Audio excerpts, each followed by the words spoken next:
अभी हम पढ़ेंगे आपकी क्लास 5 एनसीईआरटी इंग्लिश का चैप्टर 5। चैप्टर का नाम है द फ्रॉग। फ्रॉग क्या होता है? फ्रॉग को हम हिंदी में बोलते हैं मेंढक, जो कि आपको यहाँ इसकी पिक्चर में दिखाया है। अब इसको पढ़ते हैं। Let us recite. तो जो भी पोएम होती है बच्चों, उसको हम रिसाइट करते हैं। कोई पैराग्राफ होता तो उसको हम रीड करते।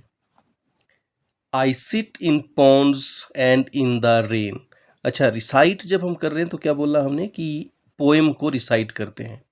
पोएम की खास बात क्या होती है कि उसमें कुछ राइमिंग्स होंगे। जैसे रेन है, रेन के आगे क्या है? ड्रेन। उसमें कुछ इमोशंस एक्सप्रेस किए होंगे, उसमें कुछ मेटाफर्स होंगे। तो कंपोनेंट्स जो पोएम के होते हैं वो अगर कहीं टेक्स्ट में हमें मिल रहे हैं तो हम उसको बोलेंगे कि ये पोएम है।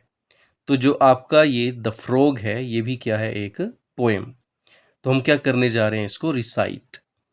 सिट इन पॉन्ड्स, क्या लिखा है? I sit in ponds and in the rain और hop about in a muddy drain.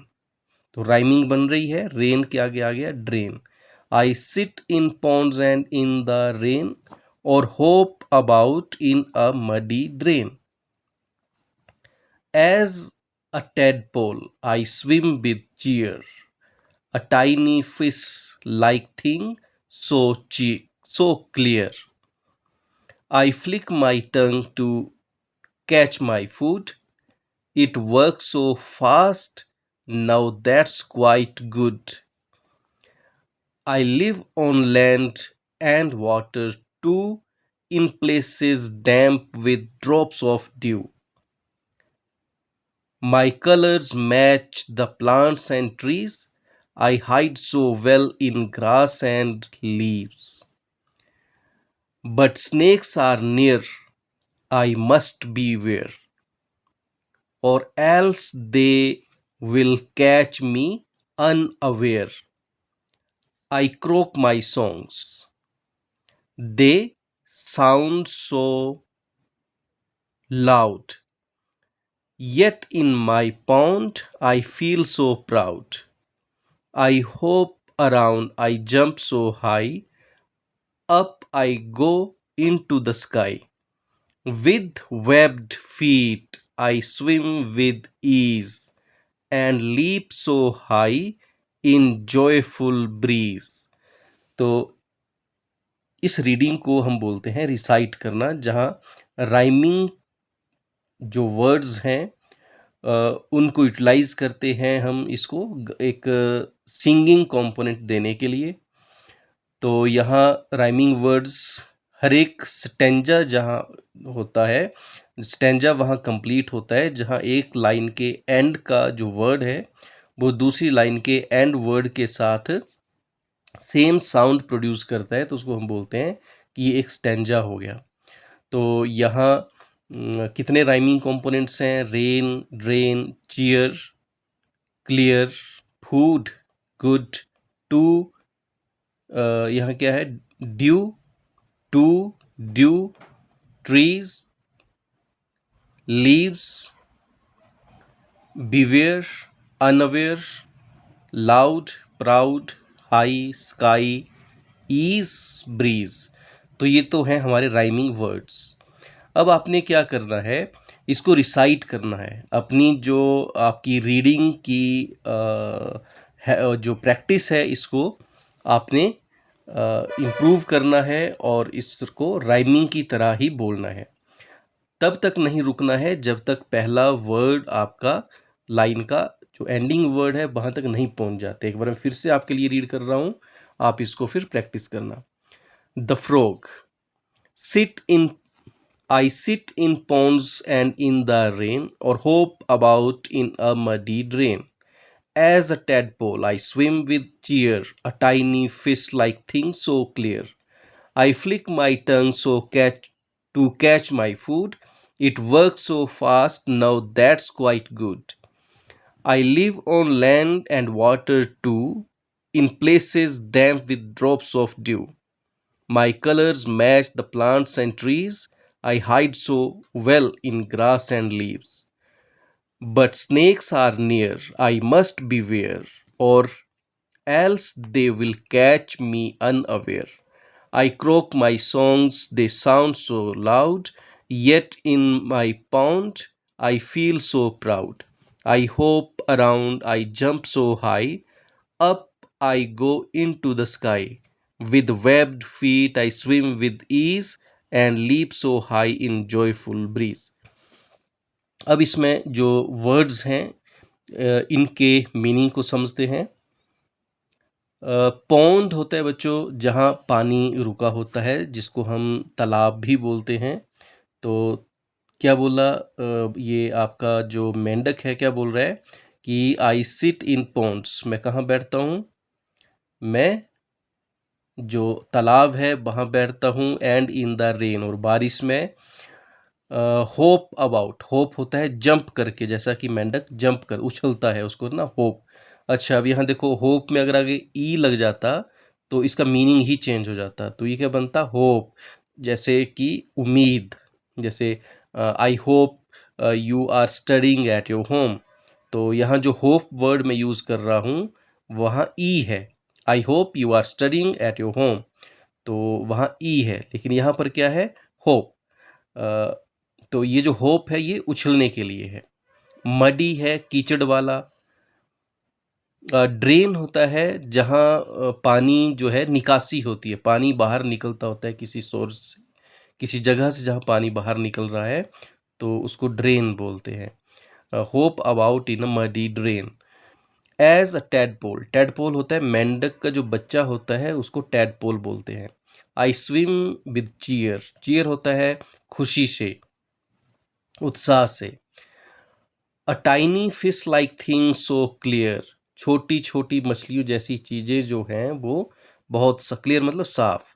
A flick my, I flick my tongue, flick का मतलब होता है जैसे मेंढक अपना शिकार कैसे पकड़ता है, इसकी लंबी जीभ होती है, इसको एकदम से बाहर निकालता है और अपने जो शिकार है उसको पकड़ के मुंह में डाल लेता है। तो आई फ्लिक माई टंग, एकदम से जो जीभ का बाहर जाना और वापिस आना उसको फ्लिक बोलते हैं। I flick my tongue to catch my food, it work so fast, now that's quite good. तो ये बहुत तेज़ी से काम करता है, जिसका जीभ का बाहर निकालना और वापिस शिकार को पकड़ के अंदर ले जाना ये बहुत जल्दी होता है। तो क्या बोल रहा है ये, नाउ दैट्स क्वाइट गुड, ये बहुत ही अच्छा है। I live on land and water too, तो क्या बोलता है मेंढक कहाँ रहता है वो ज़मीन पर भी रह सकता है और पानी में भी रह सकता है। टू टी डबल ओ, भी के लिए यूज़ होता है ना, कि ऐसा भी और वैसा भी। कि मेरे पास भी पेन है, I have a pen too. तो ये जो टू है भी के लिए। In places damp with drops of dew, ऐसी जगह जहाँ पर जो ड्यू होता है, जो ओस होती है उसकी बूंदों को जहाँ इकट्ठा हुई हैं वो उसकी जगह है। मेंढक कहाँ नमी वाली जगह पर होते हैं ना ये।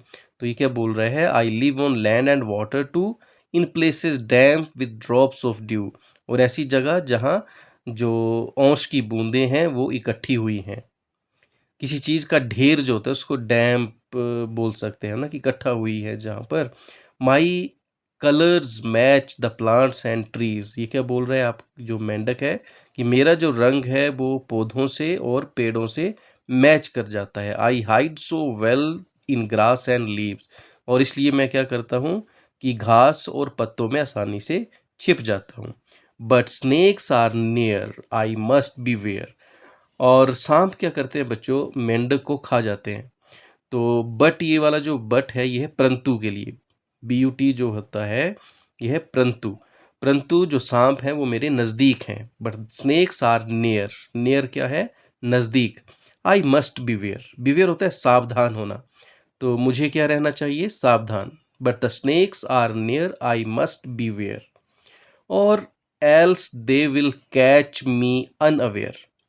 और एल्स, एल्स होता है अदरवाइज अन्यथा, अगर ऐसा नहीं करेंगे तो ऐसा हो जाएगा। तो वहाँ एल्स का हम प्रयोग करते हैं। आई मस्ट बी वेयर, मुझे सावधान रहना चाहिए, नहीं तो क्या होगा?